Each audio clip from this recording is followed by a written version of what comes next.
Hello दोस्तों, आज आप लोग का सीआईबी का एडवांस बैंक मैनेजमेंट का क्वेश्चन बैंक नंबर 3 है। देखते हैं हम लोग क्वेश्चन बैंक सेट नंबर 3 है एक्चुअली। और यहाँ पे भी मेगा ऑफर है, आपका 80% डिस्काउंट चल रहा है सीआईबी के कोर्सेज में, जो स्टार्ट होता है 800 रुपीज़ से। आप इसको चाहें तो खरीद सकते हैं, काफ़ी हेल्प करेगा एग्जाम की प्रिपरेशन को। चलिए सवाल स्टार्ट करते हैं। पहला सवाल, when an individuals income falls while everything is remains the same, his demand for inferior good. बोलता अगर इंडिविजुअल इनकम घट जाता है, जो लोग पैसा कमा रहे हैं, अगर उसकी इनकम घट गई तो अब सब कुछ सेम रहा, तो डिमांड जो होगा इन्फीरियर गुड का वो अब क्या होगा। ए ऑप्शन है इंक्रीज, बी ऑप्शन है रिमेनिंग अनचेंज्ड, सी ऑप्शन है we can not say without additional information, D option है डिक्रीज। तो समझिए अब बात को क्या हो रहा है यहाँ पे, क्या होगा इसका सही जवाब। देखिए इंडिविजुअल इनकम अब घट रहा है, ठीक है। क्या हो रहा है, इंडिविजुअल इनकम अब यहाँ पे घट रही है, ठीक है, समझ आए। इनकम क्या हो रहा है, फॉल कर रहा है, यानी इनकम जो आई फॉर इनकम घट गया। तो नेचुरल सी बात है, कोई डिमांड है इन्फीरियर गुड का वो बढ़ जाएगा, यही होगा ना। तो A option increase, B option है remaining unchanged, C option we can not say without additional information, D option decrease. सही ऑप्शन हो जाएगा ए, इंक्रीज हो जाएगा, राइट।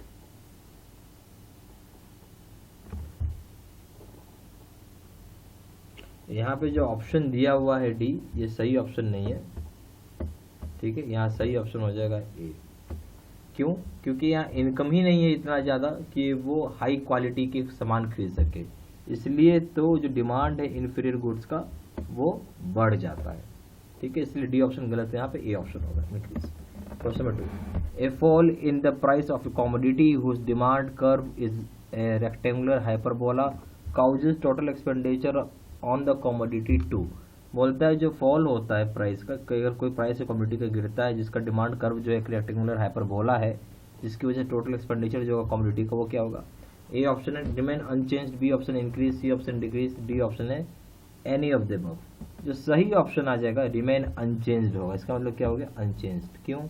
पहले क्या हुआ, प्राइस हाइपरबोला कैसा होता है, ऐसा होता है, पहले प्राइस यहाँ पे था, अब गिरा, फिर वापस से उठ के वहीं आ गया जहाँ पे वो था, इसलिए अनचेंज्ड इसका सही ऑप्शन है।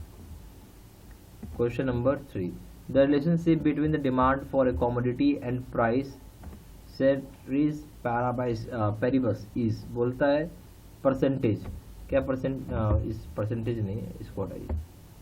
तो बोलते जो रिलेशनशिप है किसके बीच में पूछ रहा है, रिलेशनशिप पूछ रहा है डिमांड और कमोडिटी के बीच में।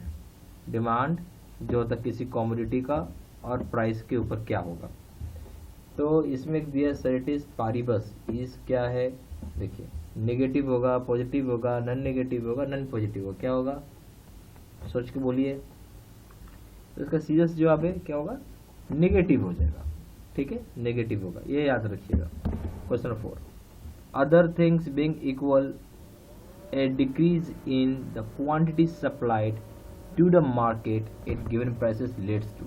बोलते बाकी सभी चीज़ें अगर इक्वल हों तो आप देखेंगे जो क्वांटिटी सप्लाई की जा रही मार्केट में गिवन प्राइस में वो घट जाता है, जिसकी वजह से क्या होगा। ए ऑप्शन है higher price and contraction of demand, यानी प्राइस बढ़ जाएगी और डिमांड घट जाएगी। बी ऑप्शन है higher price and an expansion of demand, यानी प्राइस बढ़ जाएगी और डिमांड भी बढ़ जाएगा। सी ऑप्शन है higher price and an expansion of demand, बोलता है प्राइस बढ़ जाएगा और एक्सपेंशन होगा डिमांड का। सी ऑप्शन, डी ऑप्शन है एक्चुअली यहाँ हायर नहीं होगा, यहाँ पे होगा lower price, sorry this is lower price, lower price होगा एक्सपेंशन होगा डिमांड में। डी ऑप्शन है a lower price and A contraction of demand, यानी प्राइस भी घट जाएगी और डिमांड भी कॉन्ट्रैक्ट होगा। क्या होगा सही ऑप्शन इस केस में, बताइए,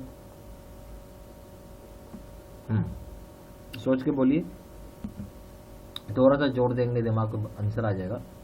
बिल्कुल सही, इसका जवाब हो जाएगा D, lower price and contraction of demand हो जाएगा, क्योंकि अगर प्राइस कम होगी तो डिमांड भी घटेगा, ठीक है, इससे डी ऑप्शन सही है।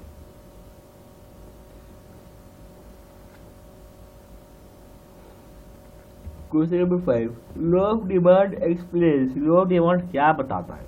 ए ऑप्शन है quantitative relationship between the price and demand, बोलते क्वांटिटिव रिलेशनशिप दिखाता है प्राइस और डिमांड के बीच में। बी ऑप्शन है qualitative relationship between price and demand, बोलते क्वालिटेटिव रिलेशनशिप दिखाता है प्राइस और डिमांड के बीच में। C option relationship between demand and supply, एक रिलेशनशिप दिखाता है डिमांड और सप्लाई के बीच में। फिर D option rate of change in price and demand, बोलते किस रेट से चेंज हो रहा है प्राइस और डिमांड, ये बताता है। तो आप बताएं इसमें क्या होगा सही ऑप्शन इस केस में। देखिए तो लॉ ऑफ डिमांड यहाँ पे क्या बोल रहेगा, सही चीज क्या हो जाएगा, लेकिन सी हो जाएगा। तो law of demand basically explain करता है एक तरीके का, क्या एक्सप्लेन करता है, सॉरी एक्सप्लेन करता है यहाँ पे रिलेशनशिप बताता है, किसके बीच में बता रहा है, तो डिमांड और सप्लाई के बीच में बता रहा है। ये है ना लॉ ऑफ डिमांड का काम, यानी सही ऑप्शन सी है इसका।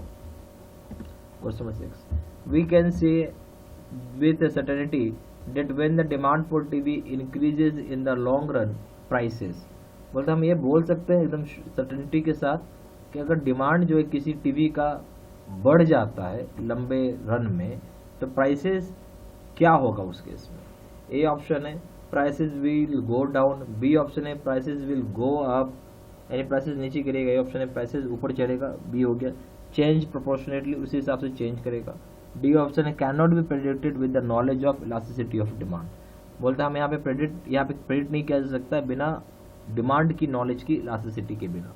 ठीक है, तो क्या होना चाहिए इस केस में सही जवाब, सोच के बताइए।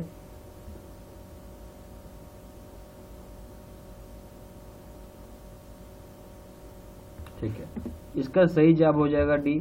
क्यों, क्योंकि हम लोग यहाँ पे इस पोजीशन में देखिए एक चीज समझिएगा, यहाँ पे पूछ रहा सर्टेनिटी से, यानी अब पक्का पक्की बताइए, क्या पूछ रहा है, इस सर्टेनिटी से पूछ रहा है ना, सर्टेनिटी का मतलब क्या, पक्का पक्की पूछ रहा है कि आप ये बताइए अगर डिमांड जो है टीवी का बढ़ता है, एक लंबे समय में डिमांड टीवी की बढ़ गई तो प्राइसेज अब क्या होगा, हो सकता है प्राइसेस गिर भी सकता है, प्राइसेस बढ़ भी सकता है, कुछ बोल नहीं सकते हैं यहाँ पे, यानी कुछ हम बोल नहीं सकते हैं कि किस तरीके का डिमांड की इलास्टिसिटी है उसको जाने हुए, इसलिए डी ऑप्शन सही है।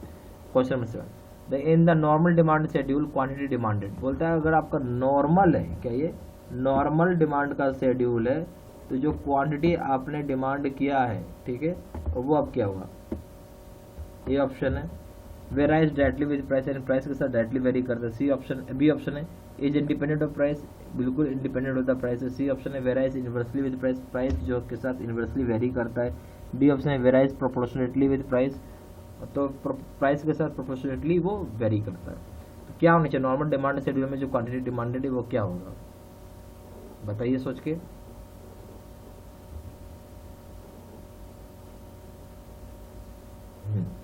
तो इसका सही जवाब हो जाएगा सी होगा, इन्वर्सली विथ प्राइस वेरी करता है। ठीक है, इन्वर्सली विथ प्राइस वेरी करेगा, यानी क्वांटिटी डिमांडेड जो है, ठीक है, अगर वो ज्यादा हो जाए, सॉरी अगर क्वांटिटी डिमांडेड जो है वो क्या होगा यहाँ पे प्राइस के साथ हम बोल सकते हैं कि इन्वर्सली वेरी करता है। ठीक है, ये याद रखना है। Question number 8, an example of derived demand is demand for, बोलता है जो एक उदाहरण हो गया डिराइव्ड डिमांड किसी भी डिमांड के लिए वो क्या होगा, इसमें कौन सा एग्जाम्पल हमें सबसे फिट होगा। ए ऑप्शन है pen and ink, B option है wool and mutton, C option है petrol and car, D option है नन ऑफ द एबव। तो डिराइव्ड डिमांड है, एक डिमांड से दूसरा डिमांड से क्या बोला, डिराइव्ड डिमांड का मतलब क्या हो गया, समझिए बात, एक डिमांड से आपको इस डिमांड को पूरा करने के लिए आपको एक और डिमांड को देखना होगा और उसको पूरा करना होगा। तो यहाँ जो ऑप्शन दिया उसमें सही ऑप्शन हो जाएगा D, none of the above. ठीक है, इसमें कोई भी ऐसा एग्जांपल नहीं है जिसको हम डेराइव्ड डिमांड बोल सकते हैं। ठीक है, question number 9, by increase in demand we mean, अगर हम बोलते हैं जहां डिमांड अगर बढ़ जाता है तो उसका मतलब क्या होता है। ए ऑप्शन है movement upwards on A demand curve, movement upward की तरफ होगा डिमांड कर्व में। बी ऑप्शन है movement downwards on demand curve, movement downward होगा डिमांड कर्व में। सी ऑप्शन है shifting upwards of demand curve, shift upward करेगा डिमांड कर्व में। D option none of the above, यानी इनमें से कोई भी ऑप्शन सही नहीं है। क्या होना चाहिए आपकी समस्या बताइए। तो अगर डिमांड बढ़ रहा है तो इसका मतलब क्या हो जाएगा, A option, D option, C option, D option. क्या होगा बताइए। अगर डिमांड बढ़ रहा है तो हम लोग ये बोल सकते हैं कि अपवर्ड शिफ्ट कर रहा है डिमांड का, तो क्या बोलेंगे यहाँ पे शिफ्ट हो रहा है अपवर्ड। अगर इंक्रीज हो रही है डिमांड तो हम लोग सीधा बोलेंगे कि यहाँ पे एक अपवर्ड शिफ्ट हो रहा है डिमांड कर्व, बस, ठीक है। Question number 10, law of demand operates because of, बोल दो लॉ ऑफ डिमांड ऑपरेट करता है क्योंकि प्राइस चेंजेस, ए ऑप्शन है प्राइस बदलते रहता है, बी ऑप्शन है प्रिंसिपल ऑफ डिफरेंट इनकम, जो प्रिंसिपल होता है इनकम का डिफरेंट होता है, सी ऑप्शन है चेंजेस इन एडवर्टाइजमेंट एक्सपेंसेस, जो एडवर्टाइजमेंट एक्सपेंसेस है वो चेंज होता है, D option none of the above. तो क्या होगा इस केस में? सही ऑप्शन हो जाएगा ए, जो लॉ ऑफ डिमांड है बिल्कुल आप बोल सकते हैं कि प्राइस चेंज के साथ ऑपरेट करता है वो, ठीक है। लॉ ऑफ डिमांड जो ऑपरेट करता है क्योंकि प्राइस चेंज होते रहता है, इसके साथ वो लॉ ऑफ डिमांड ऑपरेट करता है। अगर ज़्यादा प्राइस हो जाएगा तो कम लोग सामान खरीदेंगे, कम प्राइस मतलब सस्ता सामान मिलेगा, ज़्यादा लोग खरीदेंगे उसको, ठीक है। तो उसके साथ ऑपरेट करता है, प्योरली प्राइस के साथ ही ओरिएंटेड होता है, ठीक है। यहाँ पे हमारे पास सीआईबी के दो तरह के प्रोग्राम्स हैं, एक है सीआईबी का पीपीटी कोर्स जिसको हम बोलते हैं कंप्यूटर स्किल रिकॉर्डेड, जो अभी आपने देख रहे थे, और एक होता है face to face video course जहाँ मैं बोर्ड पे आके पढ़ाता हूँ, समझाता हूँ, बताता हूँ। और ये कोर्स ज़्यादा अच्छा है, ज़्यादा बेटर है, ज़्यादा पावरफुल, ज़्यादा बढ़िया है। और इसके अंदर आप दोनों कोर्स का कंपेयर करेंगे, बेसिकली ये जो कोर्स कर रहे हैं बेस्ट कोर्स है, ठीक है। और अगर आप कंपेयर करेंगे तो दोनों में दिखेगा, यहाँ भी वीडियो लेक्चर कोर्स है, यहाँ भी वीडियो लेक्चर कोर्स है, यहाँ भी केस स्टडी का वीडियो, यहाँ भी केस स्टडी का वीडियो है, यहाँ भी 6000 स्टडी का क्वेश्चन में क्या, 12000 स्टडी का क्वेश्चन में क्या, यहाँ भी। और यहाँ पे एक 30 मॉक टेस्ट होता है, उसके बाद यहाँ पे रिवीजन नोट्स है और यहाँ पे रिवीजन नोट है। दोनों जगह जो वैलिडिटी होगी कोर्स की लाइफ लॉन्ग होगी। कोई भी पेपर करिए, एबीएम बीएफएम रिटेल बैंकिंग सभी के दाम यहाँ पे 800 रुपये और यहाँ दाम है 1500 रुपये। एबीएम प्लस बीएफएम करेंगे तो इसका दाम है 1500 रुपये, इसका दाम है 2700 रुपये। कॉम्बो पे करेंगे यानी ABM BFM plus retail banking करेंगे, इसका दाम है 2000 रुपये और इसका दाम है 3500 रुपये। ज़्यादा जानकारी के लिए फ़ोन कर सकते हैं, फ़ोन नंबर हो जाएगा 4 टाइम्स 9685 दूसरा नंबर है 7827546946। वेबसाइट में जाकर डायरेक्टली ऑनलाइन ऑर्डर प्लेस कर सकते हैं। वेबसाइट हो जाएगा www.jibstudymaterial.com, ईमेल आईडी हो जाएगा ctc123@gmail.com। ये सारी इन्फॉर्मेशन मैंने इसी वीडियो के डिस्क्रिप्शन बॉक्स में डाल दिया है, ठीक है। Thank you very much.